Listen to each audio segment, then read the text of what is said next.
What's up, Internet? This is Ramblin' Josh, and you're watching another episode of Let's Play Brian's Journey. Oh, I guess we're not quite at the throne room yet, are we? Oh well, doesn't matter. I thought there was a king in Lomelin. I don't remember there being a queen. Because, I mean, there's obviously usually only just one or the other. That's just the way these things work. I guess maybe I was just mistaken. That's okay. No spirits in here. I do remember this lady, though. Like, I recall that sprite. Why is there a weird space at the end of each of her sentences? Okay. That's really all you have to say? You're not even gonna suggest that I go deal with him?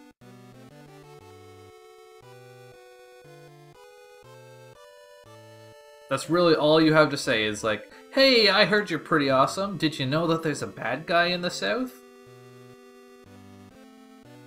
Like, really? That's it? You're not even gonna suggest, you know, maybe you should go deal with them for us? I mean, obviously they're not offering any kind of reward. I don't know why I should even bother, aside from the fact that it's kind of the only way to actually progress with the game. But anyways, that's where we're going, so yeah. Spirit. Now, our water, we're actually gonna just take right to 50. Partly just because, you know, there's a big space in time where water is quite useful, but also because why not? I mean, we're getting kind of close to the end of the game, and aside from investing in wind, which isn't all that useful now that we've killed Silvering, although obviously we did that a long time ago, it's either invest in wind or pump one of our other useful spirits up to 50. So I might as well just go up all of the way, considering, you know, like I said, water is actually, not only is it a very useful spirit to have, but it's also what we're going to be needing. I mean, we killed the earth guy, we killed the wind guy, we killed the water lady. It really shouldn't be any great surprise that fire comes next. So, all for the water. Which is also nice just because it increases the effectiveness of our water. Or, well, obviously our water. Of our healing, that's what I was trying to say. And all those spirit gemstones were for naught. Oh well. Now, the effectiveness of healing does go up kind of just over time anyways. I'm not sure if it's affected by your maximum health or your number of spirits. I want to say that's based on your maximum health. Like, you might recall that when I first got healing, it was healing kind of in the realm of about like 15 to 20 health, whereas up to the point where I started actually powering my water spirits, like before I started doing that, it was healing like 20 plus. Now, this is the Baragoon Tunnel, and these sprites can mute me, and that's annoying. And the thing about the Baragoon Tunnel is I do not have a map of this place. No. Because of the number of enemies in this place, I actually... well, walking water would be a good option, actually. That works pretty decently. I don't think ghosts are actually a new enemy, though, are they? I was gonna use a different spell, but obviously I decided not to. So anyways, like I said, I don't have a map of the Baragoon Tunnel. For whatever reason, it just wasn't included in the maps that I could find elsewhere. I was gonna use, again, a different spell, but if these guys are Earth Elemental, it doesn't make quite as much sense anyways. Plus, I'm a little low on health. One of the things you might have noticed already, perhaps even before this episode, is that the spell that they're using, Rolling Rock, it only really kind of hits the top half of the screen, maybe a little bit more than half. So if you're not standing in that area, then you're not going to get hit. And obviously these guys have a pretty wimpy melee attack. And this is a really good example of why Vampire's Touch is so good, because obviously I'm taking a little bit of damage, but I'm just kind of passively regenerating it each turn. Except now Vampire's Touch is worn off. But like, I'm not spending any MP, but I'm completely negating any slow over time damage. Well, here's a chest. So, what's in it? Dewdrop. Well, I don't care about dewdrops, but yeah, no. I just don't care about dewdrops, so forget it. Now, I'm just basically going to be trying to get through this area because obviously, partly because, you know, I don't know where all this stuff is, so I don't want to spend forever just kind of looking around for items and stuff. And, I mean, to be frank, my spirit count is pretty good anyways, so spirits I'm not especially concerned about missing a couple of them. And really, a lot of it is just the fact that I don't want to spend forever looking around for stuff when I don't need it, but I also don't want to, like, subject you guys to, like, oh, here's me bumbling around. And bumbling around is not something I particularly want to do either. Partly just because battles in this game are actually starting to get pretty long. Enemies are pretty resilient these days. Part of it is also just... Whoa. What's this place? I don't recall this part of the dungeon. Oh, well, here's some new enemies, Will-o'-the-Wisp, and these are actually a perfect example of a spell that I want to demonstrate earlier. Specifically, Water, Water, Earth, which casts Ice Wall, which is a spell we've seen before, but basically it just hits all enemies, which is pretty convenient sometimes. Will-o'-the-Wisps are a good example because they're very weak to water, and obviously Ice Wall just kills them all right up. But anyways, like I was saying, enemies are getting to be fairly resilient now, but part of it is also just the whole strategy of going for Vampire's Touch can actually be a pretty slow one. I mean, obviously it would be a lot quicker if you were to just cast some spells like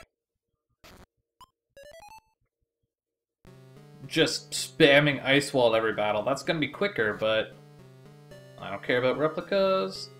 The problem with that is kind of twofold. On one hand, obviously, we're not regenerating any MP if we're not meleeing anyone, and obviously, also, we're not getting any health, like health experience. And those are both really important things. Although, admittedly, I probably tend to focus a little bit too much on keeping my MP high. I just kind of obsess over it a little bit, if you hadn't noticed, which all of you probably did. Now, I guess that just kind of tends to be the way that I play games, is, you know, slow and careful, do everything possible to maximize efficiency, and do my absolute best to stay as far away from dangerous, possibly bad, lethal situations as I can.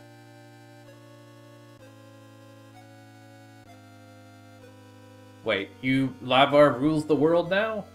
Okay. Oh, he used the book because he wanted to rule the world. I gotcha. So, okay. Here we have Lavar, who you may recall from Melroad Monastery. And apparently we're fighting him here? We definitely don't fight him in the Quest 64 version of the game. So, Spirit Armors are usually a good way to start off a fight. It's kind of the replacement for magic barrier, I guess.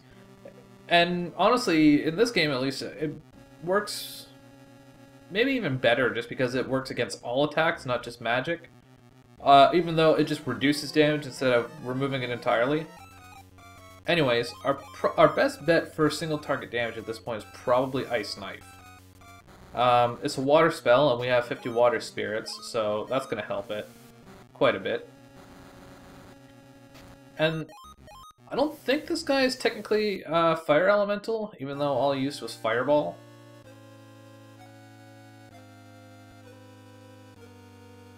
And the bad guys always know how to teleport. It's actually a little strange, because, like, even without spirit armor, his fireball is only doing 3 damage to me. That's 1 damage per fireball. My defense doesn't seem that is good, so I don't know what that was all about. Anyways, hopefully that boss fight means that we're almost out of this place. Although I don't know how much of a boss fight you can consider it when I only took like 9 damage. Really? That wasn't the end? There's more to this place? I mean, never mind the fact that... Wait, there's a... Oh, now I have to fight Fargo. Okay then, if you say so. Well, hopefully the... Wow, that's actually a pretty cool sprite. I mean, all things considered. Anyways, as I was saying, hopefully the ease with which I killed Lavar is an indicator of how easy this fight will be.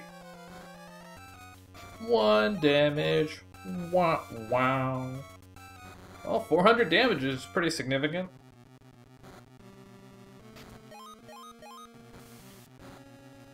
Actually, there was someone... What was... I'm trying to think of... Like, we fought some lady in this place in Quest 64, didn't we? I'm trying to think. Like, I remember fighting her. She had, like, a beam attack and, like, an attack that, like, sent pigeons at you or something? Was that Shilf? I don't know. The whole plot of both games is a little hard to keep track of at times. Ooh, a chest. Silver amulet. A silver amulet basically just casts... Yeah. This room with all the tiles. This is where we fought that lady in the last iteration of this game. What was I saying again? I don't know. Anyways, there's one thing I want to mention, and that's the fact that obviously I've been powering up my wind spirits a little bit now that I'm maxed out water. And the reason for that is just to give me availability to more, like, earth, or spells with earth, or, not earth, water components. For example, I can't cast weakness level 2. Oh, I can? What? Is there not an earth, wind spell, then? I don't know. Anyways, I want to get wind up to a semi-decent level. Not so much because wind spells themselves are any use, but just to give me a little bit extra flexibility. I might just go up to 35, just because that's what everyone else is at. So, it's just a nice even number, even though I guess it's not technically an even number. It just... Numbers that end in 5 and 0, well, and numbers that end in 0 are even, but numbers that end in 5 feel like they're even numbers. But anyways, yeah, probably 35. And then it's just a little bit of a sprint of 15 spirits to max out each of the other ones. Probably gonna go for fire after that. Fire's actually pretty good in this game.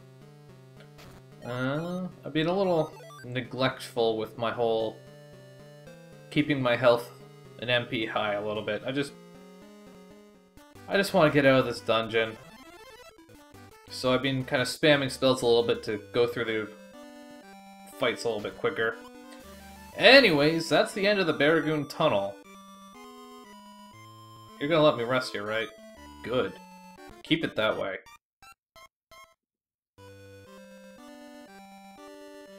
And with that, we have reclaimed the Fire Orb and made it through the Baragoon Tunnel. And we'll see what else has Well, we'll see what else is in store for us on the next episode of Let's Play Brian's Journey. Catch you later.